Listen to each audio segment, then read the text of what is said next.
Before we jump into this week's episode of the Major Pain Podcast, I will remind you that I am not a medical professional. Please do not take any medical action based off what you hear on this podcast without first consulting your doctor. I'll also say that if you are enjoying Major Pain, we would love your support to keep the show going. There are several great ways to do so. The first is our ongoing Patreon campaign. Through Patreon, you can subscribe with monthly financial contributions that directly support this show's creation. We have 3 tiers of support: the $2 per month supporter tier, $7 per month patron tier, and $25 per month producer tier. Each tier comes with different levels of recognition on the podcast itself and gifts when you sign up. Our $7 per month patrons will receive a gift of a Major Pain coaster, and our $25 per month producers receive a Major Pain tote bag, both gifts made by my mom. Everyone who signs up on Patreon will gain access to monthly bonus episodes with myself and my partner Andy, where we talk about what's going on in our lives, updates on our health, and the movies and TV and books we are currently enjoying. You can learn more about our Patreon campaign and sign up to support this podcast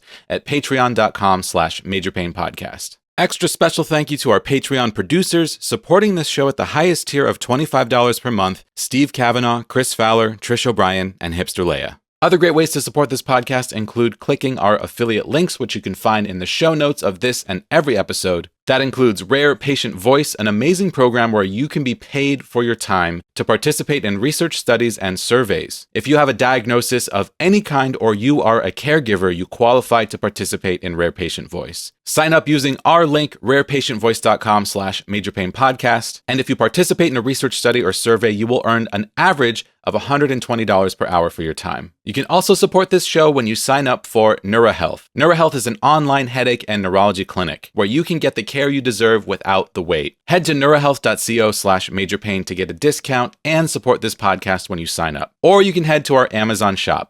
amazon.com/shop/majorpainpodcast. Our shop features products that I use to manage my chronic illness, and Major Pain will earn a commission on any purchases from this shop. Or you can start any Amazon shopping trip from our shop, go on to Amazon, purchase anything at all, and this podcast will still earn a commission. Follow Major Pain on social media. We are on TikTok, Instagram, YouTube, and Facebook, all at Major Pain Podcast, where you can leave a comment on any episode and interact with other listeners of our growing community. And of course, don't forget to leave Major Pain a positive rating and review wherever you get your podcasts. We are on Spotify, Apple Podcasts, and most major podcast platforms. This show is intended as a free resource for anyone going through chronic illness and disability, to build community around experiences often lived in isolation, to break down the layers of societal ableism, and to help you navigate for your own personal health equity, and also just have a lot of fun. Thank you for checking out the Major Pain Podcast. Let's get to today's episode.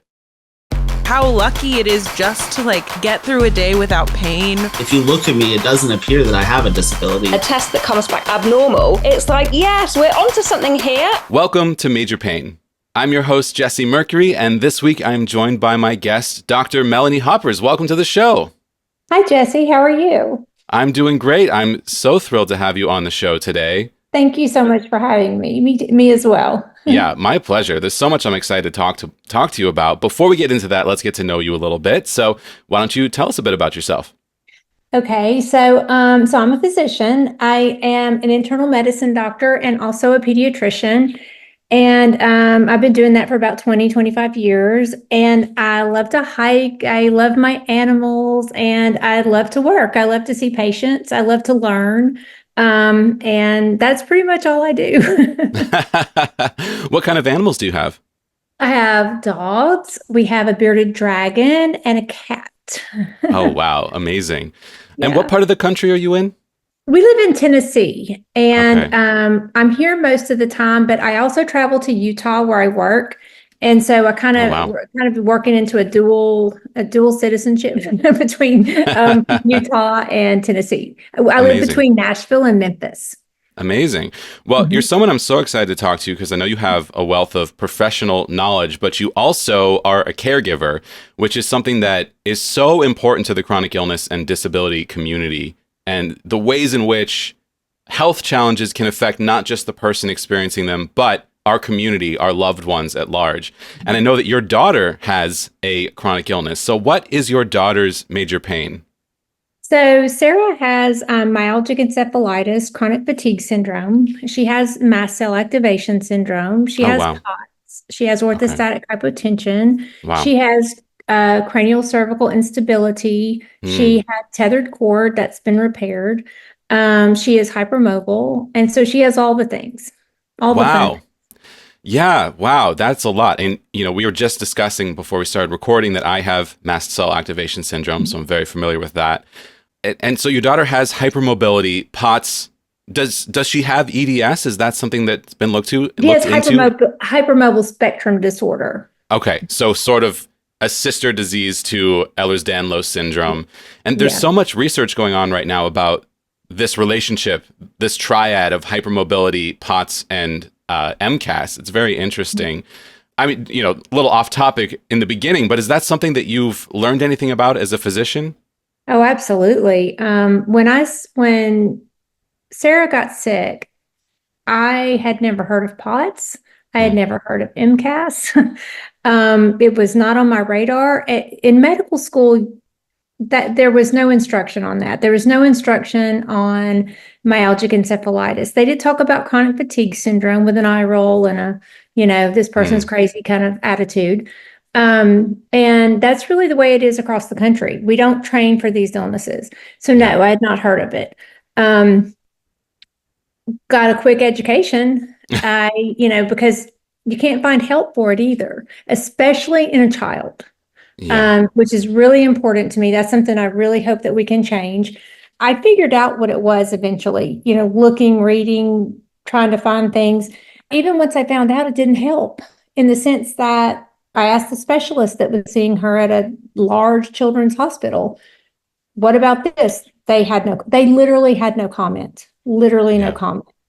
So I had to learn about it so that I could give her help until she was old enough to see a person who would take care of her, could take care of her. Yeah. So frustrating. Wow. Let's hear this story. I'm so curious what this was like for you when your daughter got sick. How long ago was that? So it was 9 years ago. She was 10. She developed mono. And like all kids with mono, or most kids with mono, she was really tired, felt bad. And okay, that's pretty normal. And sometimes with mono, patients will be sick for a while. They may be tired for 3 or 4 months, do a little better, do a little worse. Mono can do that. After about 6 months, I'm like, it's kind of a long time. So we start doing the little things like, oh, let's make sure her thyroid's okay. Let's make sure her blood count's okay. So we do all of that. And then she might get better for a little bit, not well, but better. And we go, okay. And then here we are again, down. She was in post-exertional malaise a lot of the time, and I didn't know what that was. She would go to school, get through school, come home and just crash. And on the weekends, she would crash. A lot of times when we see kids and they just want school avoidance, they're fine when they're out of school, but they're too sick to go to school. Just the opposite for her. She would go, but then come home and feel horrible.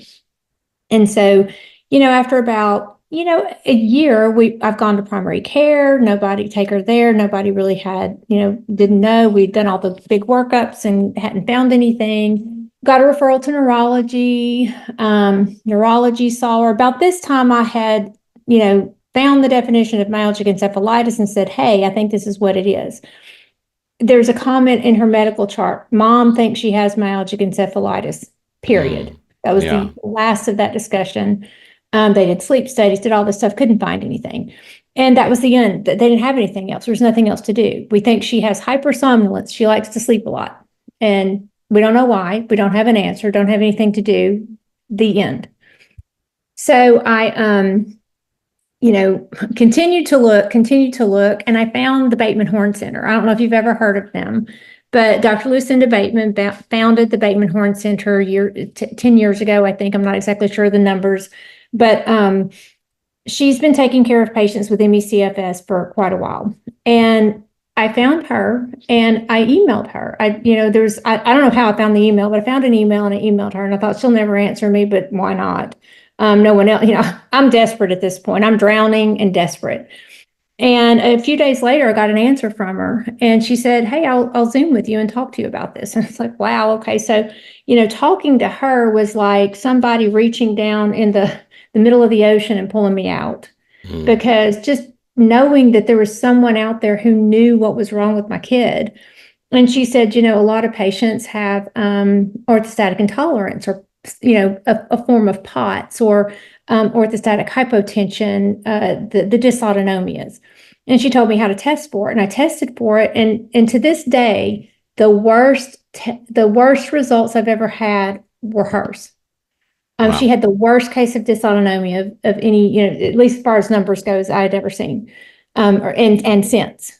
And so, she just started helping me with answers. And I kept saying, hey, I want to learn a little bit more. And she helped, here's this opportunity for you to learn. Here's this opportunity. And I finally said, hey, this is great, but I'm just going to need to come and be in your office. And she very kindly, because this is what that organization does, is they try to train other physicians. So I went out there and learned, and was really learning for Sarah. But then I started paying attention to charts, and I go, oh, wait, what's going on here? What's going on here? And this has led me to start seeing patients myself with the same illness, right? Wow. So I did that and realized the impact would be better if maybe I ended up, joining up with the Bateman Horne Center so that we can impact more patients, or I can impact more patients. They already do, but yeah. Wow, so that's amazing. How got evolved. So, I mean, this trauma that you experienced ended up turning into a whole new career path. Mm-hmm. Wow. Yeah. So when you start learning about chronic fatigue syndrome, what did you learn? Is this something that you'd heard about in medical school, and like you said, they kind of laughed it off at the time? Mm-hmm. But for someone who's experiencing this type of post-viral illness, what have you learned about what is going on in the body? Well, I mean, first of all, I can't look back and tell you what I thought it was before. I don't remember what I thought it was before. I didn't think much of it. When people would come into my practice, I've always tried to be empathetic and consider, and I'm sure there are people that had chronic fatigue, myalgic encephalitis that came that I did not know that's what they were. I always took them seriously though, and I would try to find an answer, never could, because there's not a biomarker. There's not something you can, pin and find and do something about necessarily. But what I found is it's a multi-system complex illness that affects so many things. It's, it affects the immune system. It affects the circulatory system, the nervous system, the central and peripheral nervous system. In addition, people can't create energy. They're unable to create energy because of problems with their mitochondria, problems with tissue extraction of oxygen. There's these pathophysiological reasons for why they feel the way they do.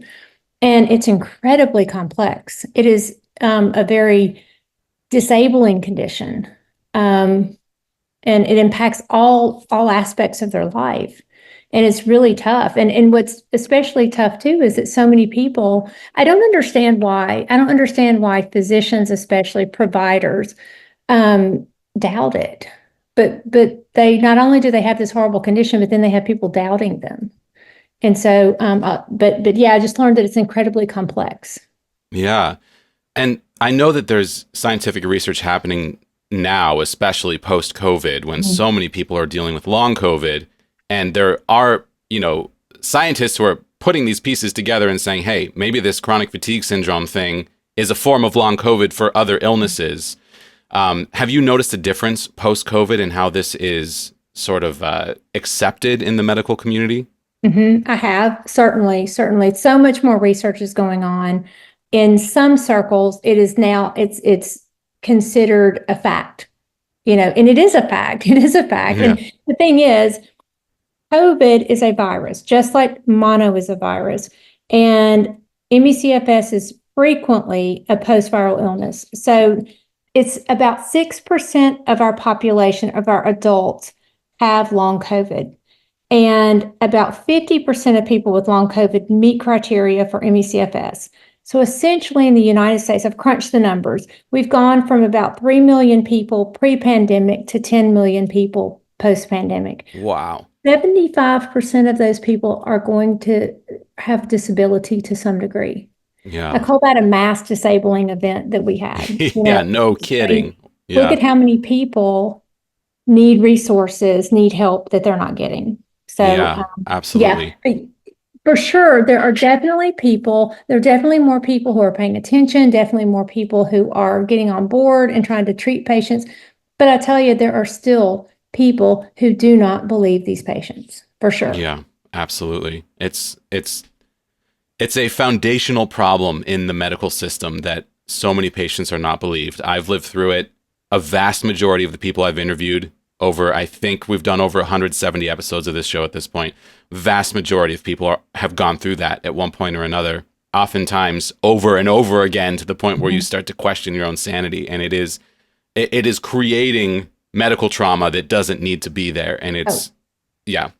Absolutely. Absolutely. Yeah. I'm so sorry that's happened to you. And it's terrible. It is really terrible. Yeah. What's it like to be a mother and have your daughter suddenly become so sick with something that you don't understand at the time? It's absolutely horrible. It's terrible. It's devastating. It's frustrating. It's maddening. All those things. It's very hard. And it's very hard to be both, right? It's hard to know what can happen. It's hard to know what could be going on. And sometimes I wish I had the bliss of not knowing. It would be great to not know that MCAS just never gives up. It would be nice to know that, or to think maybe chronic fatigue does have a cure, so it's hard to know both things. And on the other hand, we're incredibly lucky. I think all the time, how lucky she is that she has me to navigate some of this stuff. And even with me navigating it for her, sometimes I don't know how patients get through the system. Oh my God. It's just unbearable what patients have to go through. So yeah, it's very frustrating. Yeah. Very frustrating. I mean, in the US, we're the best in the world for acute problems. If you break your arm, I had testicular cancer when I turned 30, and it was just this like in and out surgery. It's over. I'm fine. And I was like, what happened? Because I've been dealing with chronic illness on and off my whole life. And we are just so bad with chronic illness. The whole medical system is just not set up for chronic illness. And it starts with that disbelief, and it goes all the way through having no idea how to treat and care, and just all of this, brushing off that happens over and over again. And it's just really bizarre. I mean, I do not understand what went wrong back when the medical system was being set up to make it so bad for chronic illness. What's it been like as a physician to see that, to know that we're not doing the chronic illness patients justice, but to be inside of that medical system? It must be very complicated for you. It is. I mean, it's frustrating. It makes me want to be different, and it makes me want to do everything I can to make it different, not just for me, but what can I do to spread the word? What can I do, every opportunity I get? I know my family gets tired of me talking about it, but I be loud, talk about it. All the providers at the clinic, I have a clinic here in Tennessee that I founded 15 years ago, and it's an urgent care and a primary care. So now I work for the Bateman Horne Center, but that clinic is still there and functioning. And so I try to make sure everyone there has heard of all these illnesses, do what I can in the community to spread the word, what's going on, with long COVID, what's going on with ME/CFS, and just every opportunity I get to tell people there is a scientific basis, for post-exertional malaise. Post-exertional malaise is, have you heard of that? I bet you have. Okay. Absolutely. So post-exertional malaise is an unbelievable phenomenon, right? The only condition that causes it is myalgic encephalitis. And I would say people with long COVID who meet criteria for myalgic encephalitis have it as well, right? So, but no other illness. Cancer, you don't get it. Myasthenia gravis, multiple sclerosis, CHF, those people do not have post-exertional malaise. And think about the people who experience it. Let's say you're 30 years old, and for 30 years, you've, done whatever you want to do. You exert yourself, you go home, you're a little tired, sit around, next day you feel fine. All of a sudden, you go for a walk around the neighborhood and you're out for a week. Yeah. That's got to be incredibly disconcerting for the patient. And it's incredibly disconcerting for people who don't experience it to validate it. How can that be? No, I've never seen that before. So I like to talk about the pathophysiology, what's going on. what has research found? And when you find, oh, wait, they're in anaerobic metabolism, some patients are in anaerobic metabolism before they leave the house. They can't create energy in the same way that a person who doesn't have ME/CFS and PIM. So that's why. And if you understand why, then you can become more understanding of the condition, and it becomes, oh, that's horrible. Then you go, oh my gosh, this is terrible. People are actually experiencing this, and you can become more empathetic and become more helpful to the person. So I really just try to, as often as I can, talk about it and just educate people. Yeah. Tell me more about the Bateman Horne Center. What's it like for someone to intake at this center and then to go through this process of learning about these conditions, and then what are the treatment options that are available? So the Bateman Horne Center, it's a nonprofit, 501c3 nonprofit, and they see patients, they educate patients, they educate physicians. There's a lot that their learning and education program is incredible. I've never seen a clinic that does all these things. They also conduct research. And when I went there I think it was in 2022. And I just wanted to see how they did things. How do you approach the patient? What do you do? And I'd never seen a clinic like this before. Everyone at the clinic is educated. They have educational opportunities, and everyone joins in. It's not just physicians and nurse practitioners and PAs. You have your nurses, your MAs, your front desk staff. They know about this illness. They are very educated. And then part of their mission is to educate other providers as well as patients and patients' families. So they're involved in all sorts of learning activities. And they put out publications and such as well. Then they also do research. And then the way they approach the patient is really incredible. They take the time to get all of the information. Most of the time when you go for a primary care visit, your initial physical or your initial intake is maybe 30 minutes, 45 minutes at the most. I'd say that's probably a stretch. It's probably 20 to 30. They are very thorough and get all of the information that you need. And I was just blown away when I saw that. And I was like, I want to be like this. I want to be like these people. They're empathetic, they're kind, they're committed. And that was my goal when I left, is I want to go home and take this back to people where I am. Yeah, amazing. And which conditions are they dealing with? Just CFS ME? Myalgic encephalitis, chronic fatigue syndrome, and other infection-associated chronic conditions, long COVID, and then all the comorbidities, right? Because most patients with ME/CFS also have MCAS. Most patients with ME/CFS also have some form of orthostatic intolerance. They have cognitive impairment, sleep issues, hypermobility.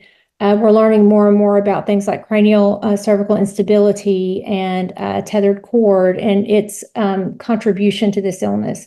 And so all of those things together is what they take care of. And you would kind of think, gosh, a clinic that is committed to one illness, wow, that's kind of crazy, right? You have cardiologists and they take care of the heart. We're talking about one illness, but this one illness encompasses so many things.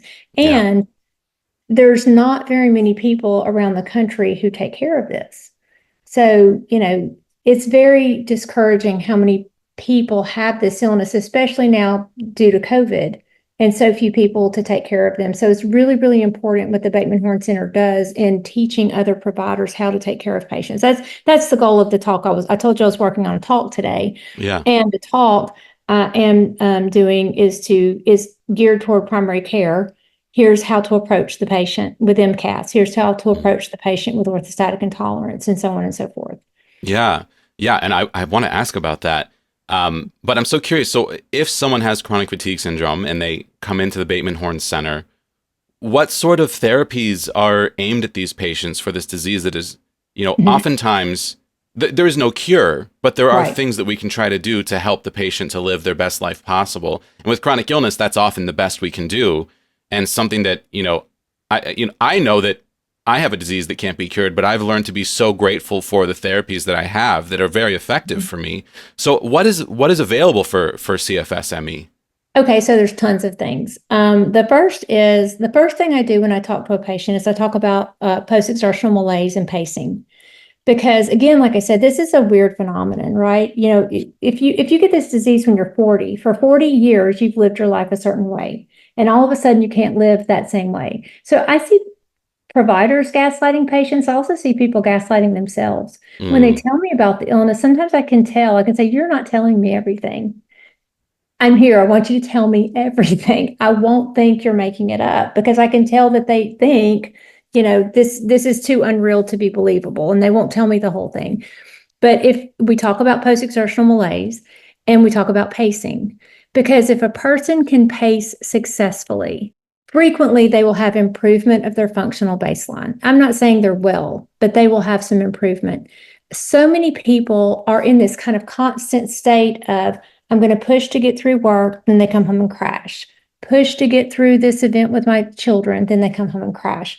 Well, every time they crash, they're worsening their baseline. There's an injury going on, and that injury over time can accumulate and make them worse. So they may not, you know, they do it a couple of times, they don't notice a big difference, but over a year's time, they go, gosh, I can't go to the store and shop for 20 minutes like I used to. Now I'm down to, I've got to do everything online.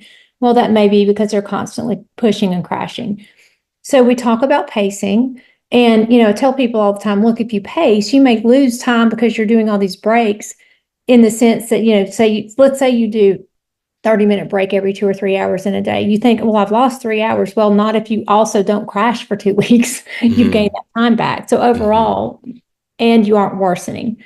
There are medications that we do off-label, and I won't discuss them here just because, you know, I don't want to be like, here's something you should go do.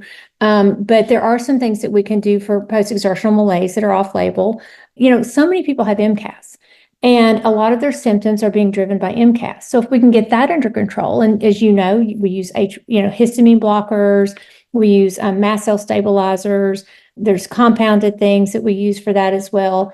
There's all sorts of things for mast cell. You know, there's quercetin, vitamin C, diamine oxidase. You know all these things, right? Yeah, yeah. You're very familiar. I take all of those. Your triggers. Figure out what those triggers are. Stop. Try to avoid those. Yeah. So you treat the mast cell, things get better. If you have orthostatic intolerance, we treat that, things get better.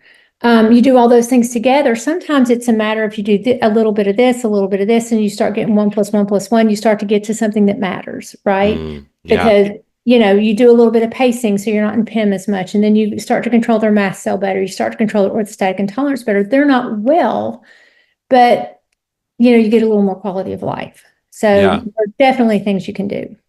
Yeah, for some reason, you talking through that made me emotional. Just to hear, I feel very emotional with this illness. I get that. Yeah, just to hear a doctor talk about it, and say things that make sense and match with my personal experience with MCAS. I'm just so used to only knowing of the one doctor that I have. It's just so hard to find doctors who know.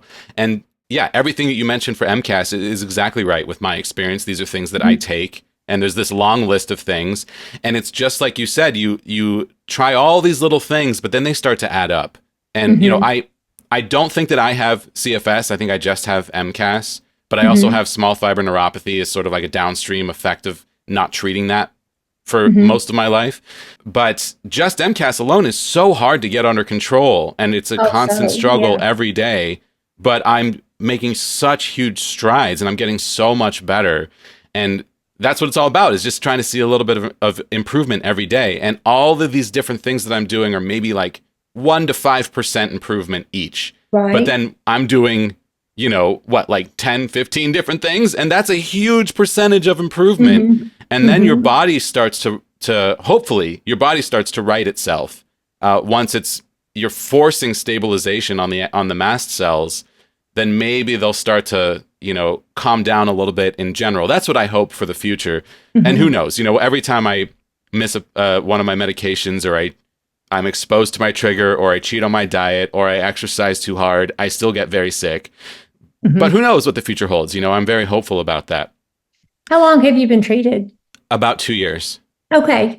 So you have, room for improvement, right? I'm still seeing improvement every day.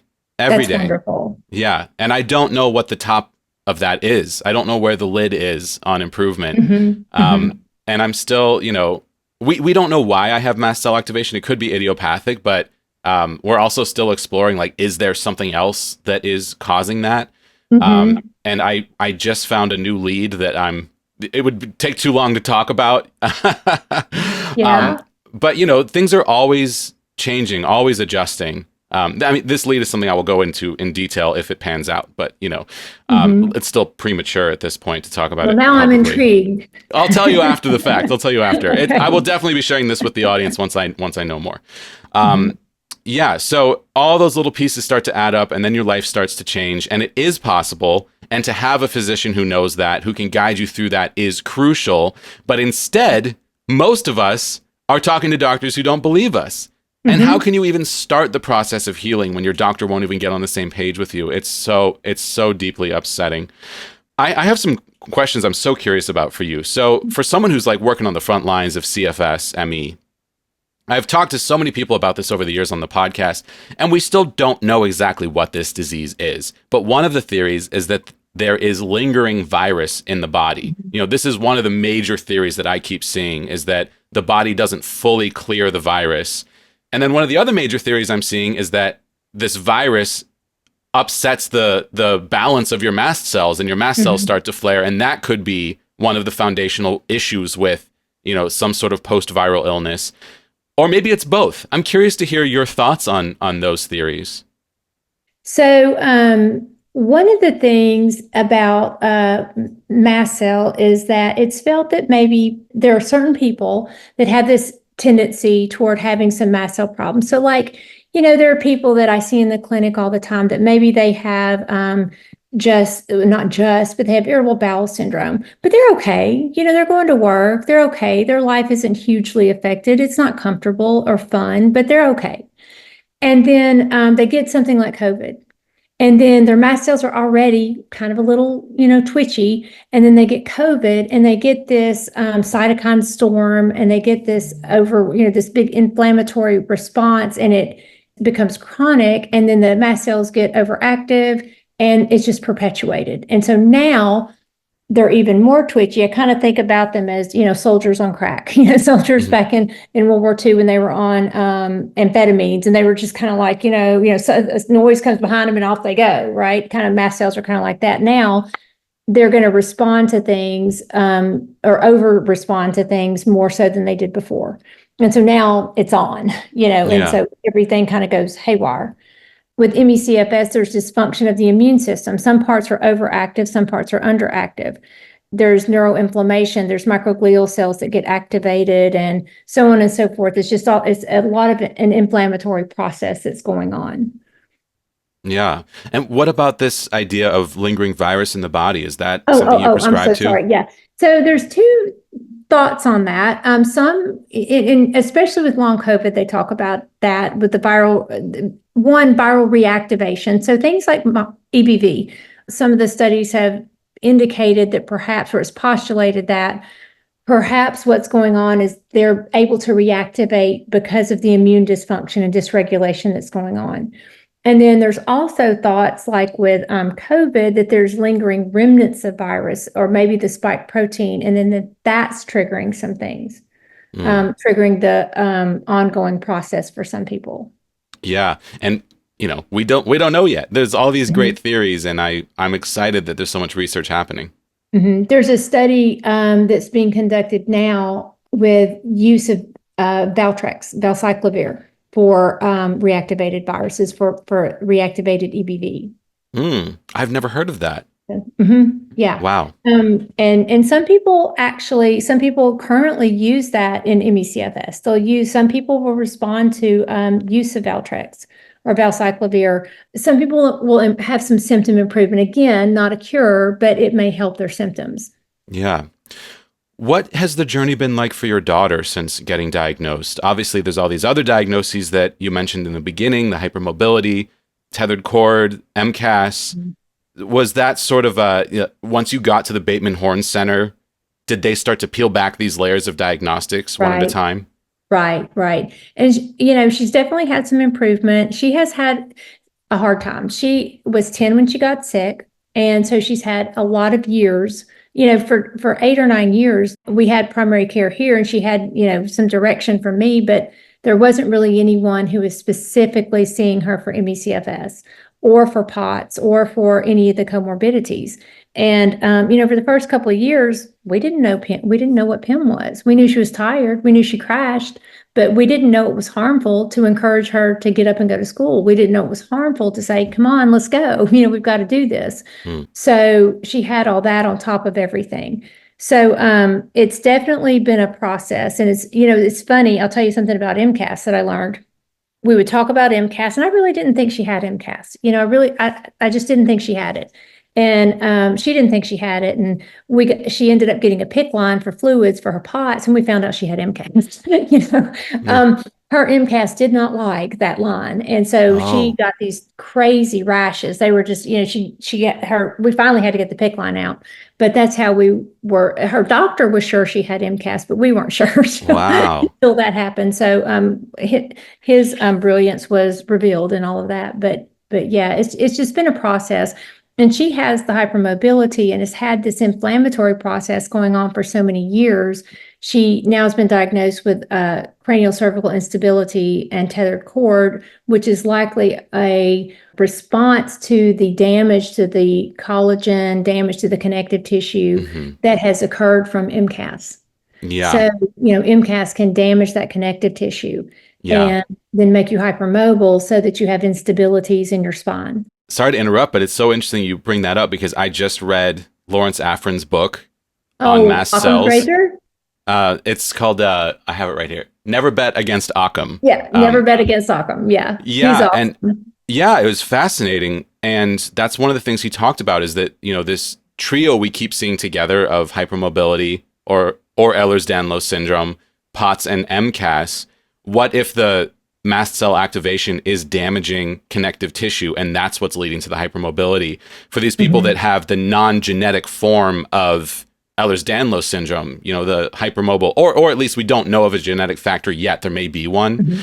And that was just sort of a reversed thinking of this that I'd never heard before. I'd always heard that, Ehlers-Danlos syndrome leads to mast cell activation syndrome and POTS with the EDS triad. But what if something about mast cell activation is damaging connective tissue? Right. And it kind of blew my mind a little bit. Yeah. And I'll tell you, I see patients who aren't hypermobile, who I do suspect may have CCI and or tethered cord, which makes me think, or at least be suspicious that may be what's going on. Yeah. Yeah. It makes sense, but again, we have all of these great theories, and it's just so fascinating to me how much we know about the human body and how much is still a mystery. It seems like for everything we learn, 10 more mysteries open. And the fact that we know anything at all is kind of shocking and incredible, and this incredible miracle of science. But then there's just so many gray areas that we're still sort of muddling through. And how old is your daughter now? She's 19. Okay, so she's been dealing with this for 9 years. And that's, that's a formative time to be chronically ill. I've had it on and off, but, the longest stretch for me was my 30s. I was in bed for most of my 30s, and I'm about to turn 40. And in the last 2 years, I've sort of made my way out of bed. That's great. Yeah. And, I was ambulatory wheelchair user before that. I was just so sick all the time. And just from treating mast cell activation, I've seen just so much improvement. It's really incredible. The low histamine diet being like a huge part of it as well, along with the histamine blockade, H1 and H2 histamine blockers. You mentioned the Dow enzyme. I don't know the long name of it. But yeah, chromalin sodium mast cell stabilizers, ketotifen. That's my, the compounded thing that I have to order. I actually order it from out of the country because it's cheaper than getting it compounded. Oh, really? Yeah, my ketotifen comes from India, and I order it through Canada. Really? How about that? Yeah, but just like so much improvement. But I spent years in bed, years in bed. And it's a very orthostatic intolerance. I don't know. I have small fiber neuropathy, which is a form of dysautonomia. So right. Yeah, and a lot of these things, there is. I mean, I could totally see a doctor who I'm sure would diagnose me with CFS. It's just a lot of it is sort of just opinion based off of history, and I did have mono as a kid, so who knows? But for me, it's always the environmental factor has always kind of come first. You know, I had huge reactions to mold back in second grade. That was the earliest issue. And then huge reaction to mold again in high school. Like basically throughout my life, we thought I was just mold sensitive, and I was just running away from mold my whole life until I started to get those same sicknesses all day, every day. And then we realized that it was from food. And then we realized it was from MCAS, that it was, you know, the mold was sort of the first piece of the puzzle. The first trigger.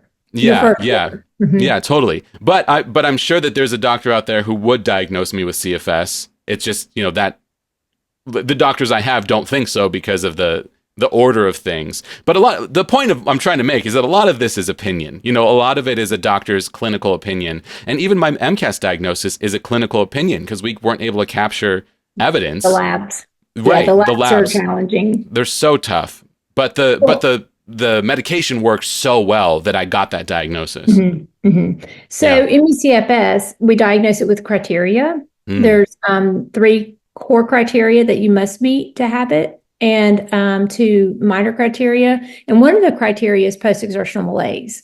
And if you experience that, that's very suspicious for me. Like if a person pushes and crashes, and then, you know, if they have delay in their symptoms, if their recovery is more than 24 hours, you know, if there's if you push yourself and then you have cognitive changes, you know, that's not normal, right? You know, I'm healthy. I don't have ME/CFS. I don't have, well, maybe I have a little bit of MCAS, but you know, I can go and exercise and I don't experience brain fog. You know, that's not normal. And so if somebody has symptoms like that, then that's post-exertional malaise, which makes you really, really suspicious of ME/CFS. Which I absolutely have, and my doctors have believed that it is, you know, mast cells flaring from exercise. So, you know, I don't know.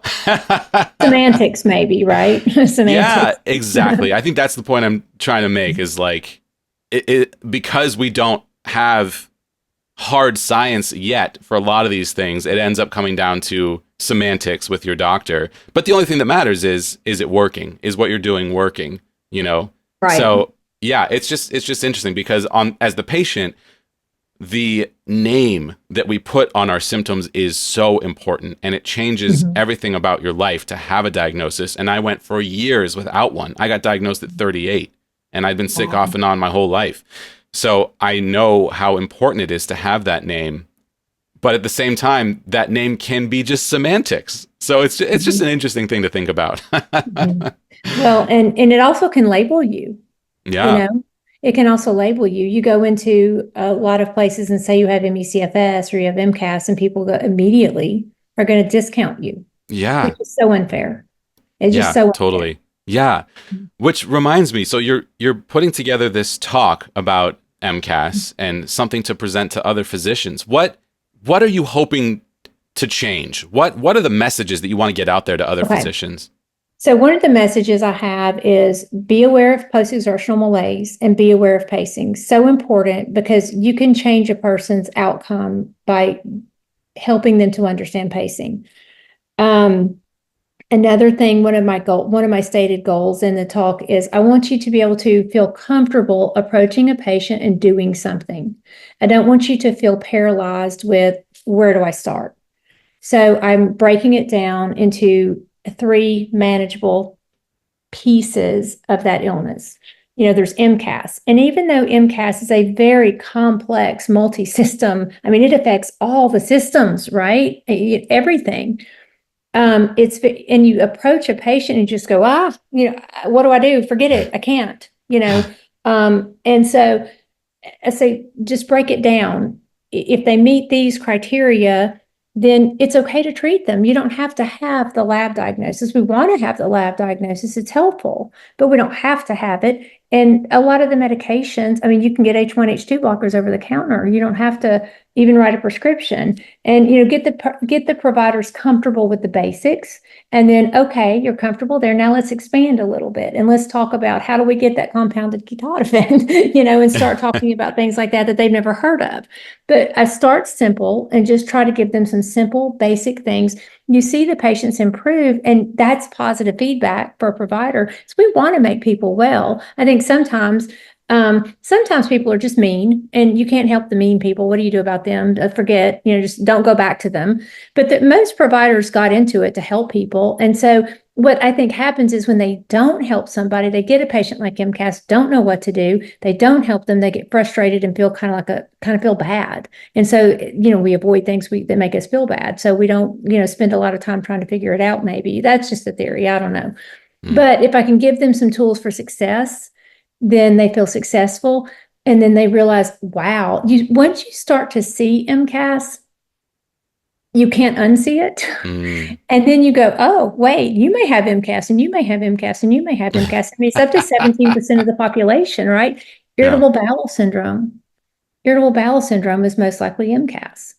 How many people do you have in your practice with irritable bowel syndrome? It's a lot if you're primary care. Those are people that, oh, wait, maybe an antihistamine will help, And so you start helping people. It's like you have this magic because you know things. When you know about MCAS, it's like you're magical. And so all of a sudden you can help people in ways you couldn't before. And so that's positive feedback for them. And I'm hoping will encourage them to do more for these people. Incredible. That's so cool. And you're right. It's so easy to experiment with the H1, H2. I mean, all you have to do is try combining an H1 and H2 antihistamine. For me, I take fexofenadine, aka Allegra, and famotidine, aka Pepcid. Pepcid for stomach acid is an H2 antihistamine. I take, I always have to tell the patient that so they don't go, why did she give me a stomach pill? Yeah, totally. Yeah, I'm on a high dose because I have MCAS. So I take 3 180 Allegras per day. And then I get by with just 120 milligram famotidine per day. Oh, wow. And it's been huge. So, people can experiment. I say this in the beginning of every episode that I'm not a medical professional. Do not take any medical action based off of what you hear on this podcast without talking to your doctor. And even though we're talking to a doctor today, that still goes. Same. Don't take any medical action based off what you hear on this show without talking to your doctor.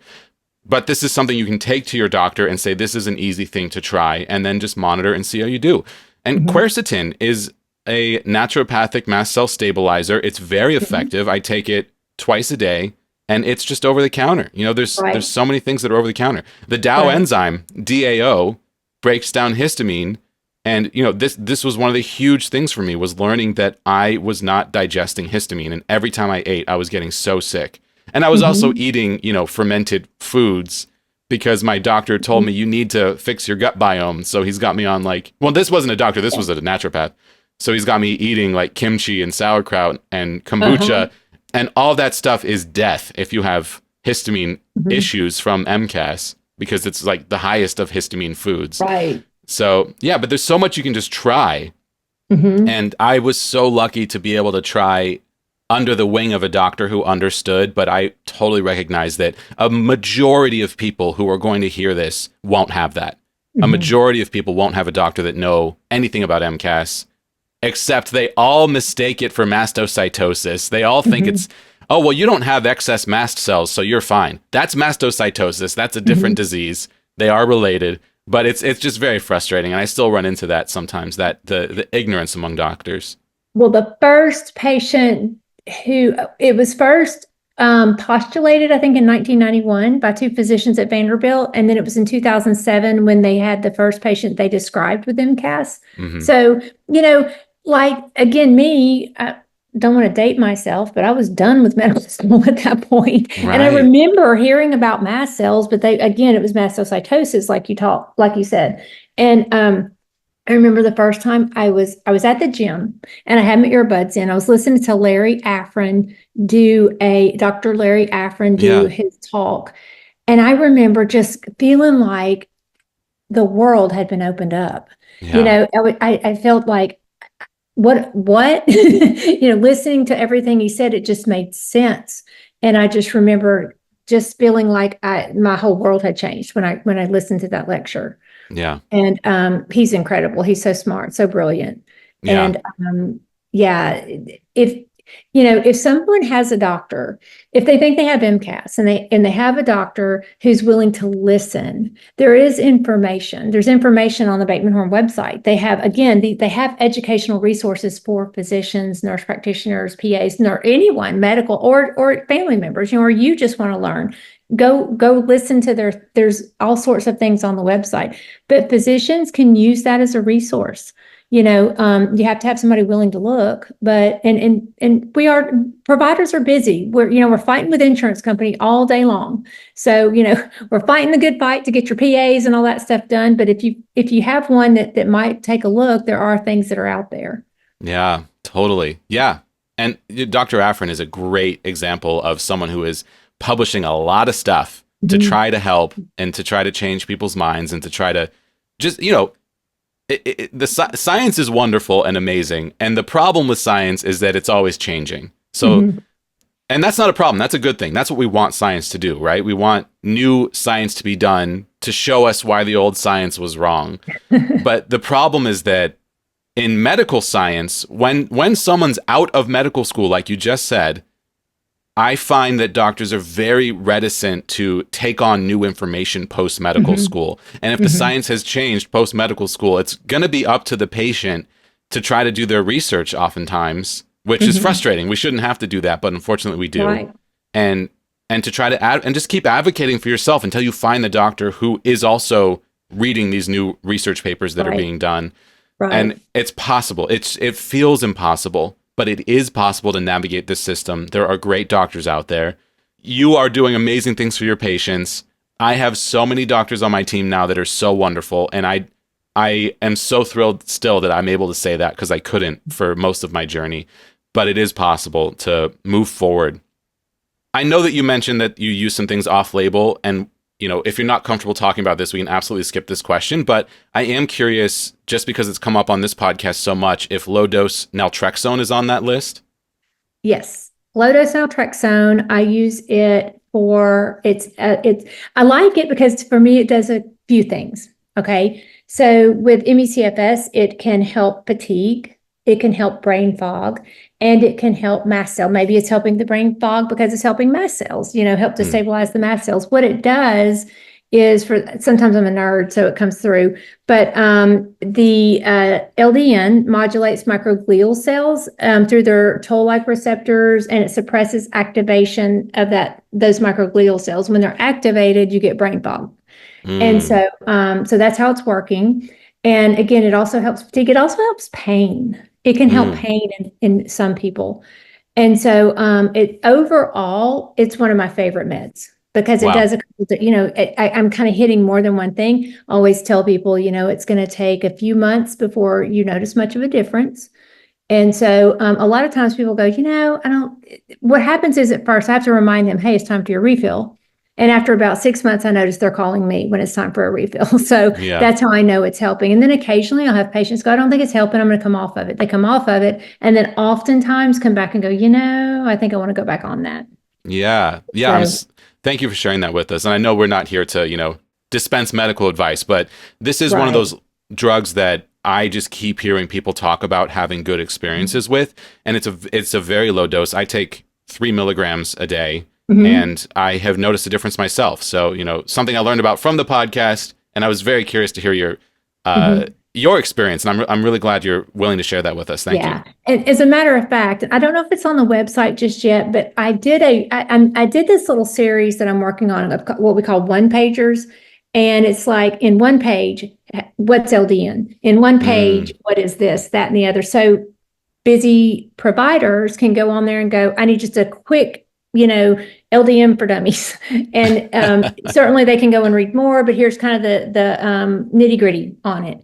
And so I don't know if that's on there but I will speak to them and ask them if that's going to go on soon. But anyway, it's something that if you have MCAS or you have ME/CFS and your provider's interested, it's a place they can go to look and get a little bit of information about it without having to go through, a 20-page thing, because they may not do that and then not give you the LDN. But if they have something quick and easy, they might be more apt to do it. Yeah. Awesome. Thank you so much for sharing that. This has been so much fun today. I've learned so much. This has been a great conversation. Yeah, absolutely. I have one more question for you. So thinking about the other caregivers out there, the other mothers out there dealing with a child who is chronically ill and they don't know what to do, they don't know how to help. You've lived through that feeling of desperation, that feeling of being underwater. You know, what does a parent want more than to be able to help their child? And to feel like you're in that desperate place where there's nothing you know how to do and you can't figure it out. But you pushed through that, you found answers, and the next part of that struggle is dealing with the disease itself, which is a whole other journey. But just focusing on that first part of this journey, the desperation, the unknowing, the undiagnosed period, as a parent, what advice do you have for other parents who are going through that phase of their journey? That's hard. That's really hard. Keep fighting. Remind yourself why you're doing it. Try to find who is your person who can advocate for you. You know, who can listen to you. Trying to find people who have similar problems. Like, you know, I have a couple moms that I vent to. You know, we are on text message together, and you know, today was a really bad day. You know, the other day I had something happen. I was really frustrated, and I texted one of my friends. She's a mom. She's also a healthcare worker, and she's has children who are ill. And you know, she validated what I was feeling and said, you know, it'll pass. This too shall pass. And she was right. Maybe it just made me feel better for someone to know how I felt. So if you can find others who have similar problems, who have similar, have even just maybe a chronically ill child, there are support groups for things like that.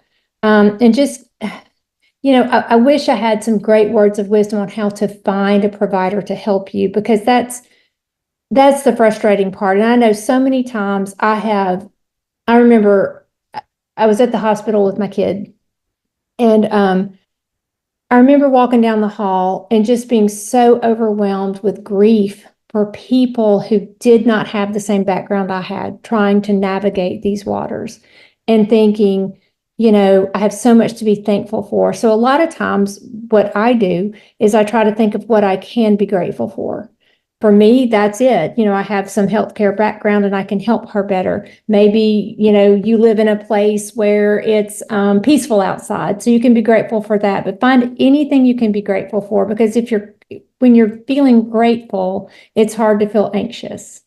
And so a lot of times with this illness, I feel very anxious. And so I try to think of things I can be grateful for. And sometimes you're really scraping the bottom of the barrel. But, you know, think of those things, and that can help. But again, finding someone who can advocate for you as well is good.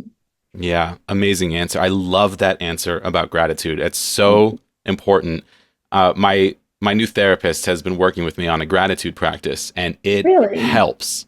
It helps. Yeah, take a moment. I agree so much. Yeah, take 30 seconds at the end of the day and just think about what you're grateful for, and you'll be surprised what that can do to your mental state. Amazing job on the podcast today. This has been so fun. Please tell our listeners where we can go to connect with you online. Anything you'd like to plug, the Bateman Horne Center, anything at all. Yeah. Let me tell you about their website. It's www.batemanhorncenter.org. And there are so many educational resources on there. You can also, follow them on Facebook, because we have all kinds of opportunities for people to attend support groups and things like that. And it's really just a ton of resources for people. So get on there and take a look. Awesome. And then do you have a website of your own or anything else you'd like to plug? I'm just a part of them. Mm-hmm. Great. Awesome. Bateman Horne Center. They're awesome. Amazing. Well, wow. What an amazing episode today. Thank you so much for coming on the show, but also thank you for the amazing work you're doing for the chronic illness community. You know, we appreciate you. Thank you so much. Man, I love my patients. I'm so happy to do it. Thanks for listening to this episode of Major Pain. I'm Jesse Mercury, your host and the producer of this podcast. Artwork by Egg Salad Salad. Our theme music is the song Time Machine from my synth-pop album Sci-Fi, now streaming everywhere. Support this show on social media, TikTok, Instagram, YouTube, and Facebook, all at Major Pain Podcast. If you have questions or comments you'd like to share with myself, our guests, or our listeners, send an email to majorpainpodcast@gmail.com. You can also visit our website to learn more about this show, support its creation, or comment on any episode at majorpainpodcast.com. Major Pain is supported by our listeners on Patreon. Thank you to our $2 per month supporters, our $7 per month patrons Naomi Adele Smith, Sonny Roberts, Kelsey Matson, Alexandria Henderson, Justin Minnick, Laura Stevens, Heather Muncie, and Robert, and our $25 per month producers Steve Kavanaugh, Chris Fowler, Trish O'Brien, and Hipster Leia. Learn how you can support this podcast while receiving special recognition on the show, gifts, and monthly bonus episodes at patreon.com/majorpainpodcasts.